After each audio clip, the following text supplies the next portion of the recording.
Polygon having 8 sides is called. इसका जो right answer है वो ऑक्टागॉन है। लेकिन दो साइड से एक क्लोज्ड फिगर नहीं बनता, तो तीन साइड से बनता है, और तीन साइडेड क्लोज्ड फिगर का आपको पता होता है कि जी तीन साइडेड जो क्लोज्ड फिगर है उसको ट्राइंगल कहते हैं। इसी तरह जो फोर साइडेड क्लोज्ड फिगर होता है जी उसको कहते हैं जी क्वाड्रिलेटरल। क्वाड्रिलेटरल अक्सर पूछते हैं कि फोर साइडेड क्लोज्ड फिगर को क्या कहा जाता है, फाइव साइडेड क्लोज्ड फिगर को क्या कहा जाता है वगैरह।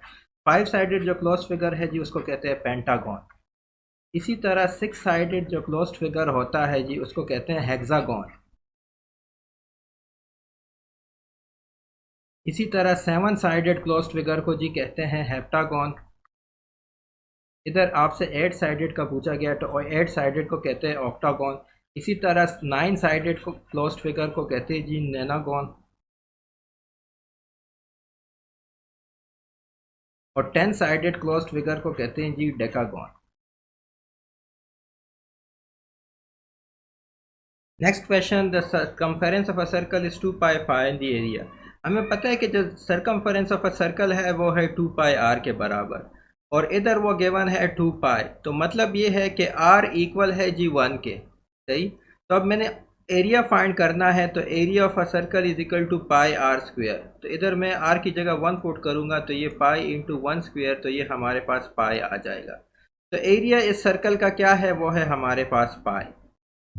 नेक्स्ट सवाल, the length of a side of a equilateral triangle is 2, find the area. Equilateral triangle वो होता है जिसके तीनों साइड इक्वल होते हैं, और इसका जो एरिया है वो गिवन है √3/4a², where A is the, चल इसको मैं लेंथ कह लेता हूँ, इसको मैं एल कह लेता हूँ, लेंथ ऑफ द साइड है तो इसको मैं एल कह लेता हूँ। तो area is equal to √3/4l²। तो एल जो है वो लेंथ ऑफ एनी साइड है, तो लेंथ ऑफ एनी साइड इधर 1 है, तो ये आपके पास √3/4 इंटू 2 स्क्वेयर आ जाएगा।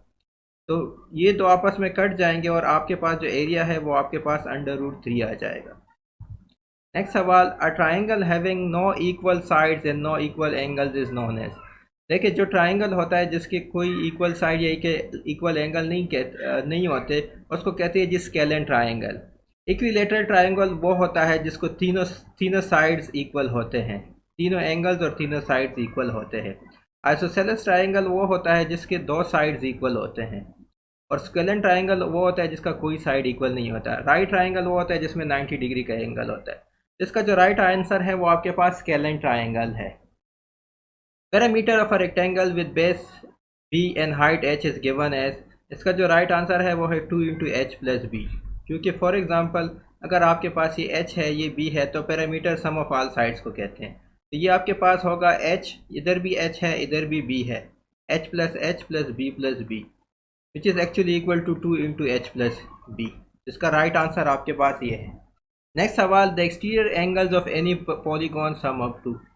जो भी पॉलीगॉन है क्लोज्ड फिगर है उसके जो एक्सटीरियर एंगल होते हैं वो हमेशा 360 डिग्री होते हैं। सही। इंटीरियर एंगल का जो फार्मूला है वो आपके पास कुछ यूँ है, n-2 मल्टीप्लाई बाय 180 डिग्री। सही।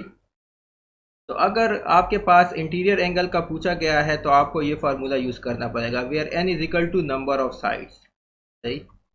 अब पेंटागन में 5 साइड है तो n को आपने 5 में, इधर आपने 5 डालना है। हेक्सागन में 6 साइड है तो n आपने इधर 6 डालना है। ये है इंटीरियर एंगल्स के लिए। एक्सटीरियर एंगल का जो सम है किसी भी पॉलीगॉन का वो हमेशा 360 ही होता है।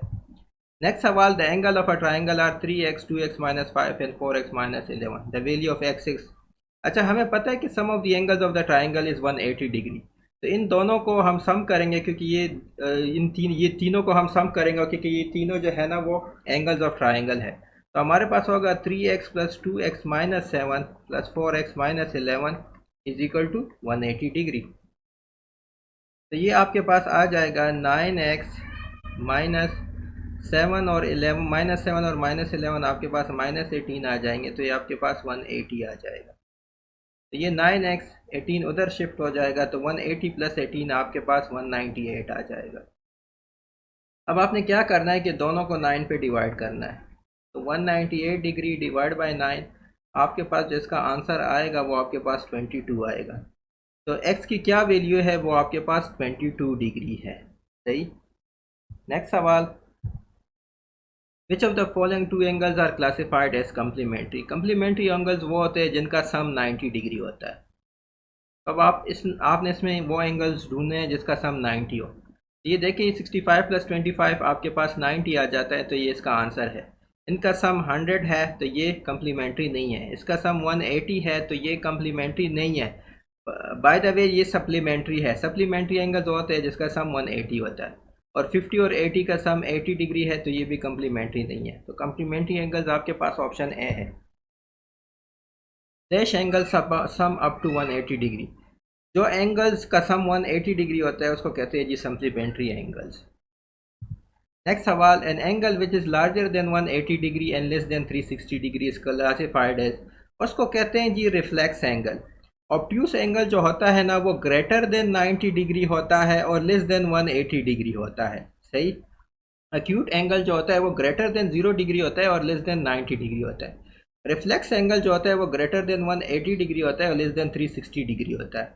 और राइट एंगल का तो आपको पता है कि जिसका एंगल मेजरमेंट जो है वो 90 डिग्री के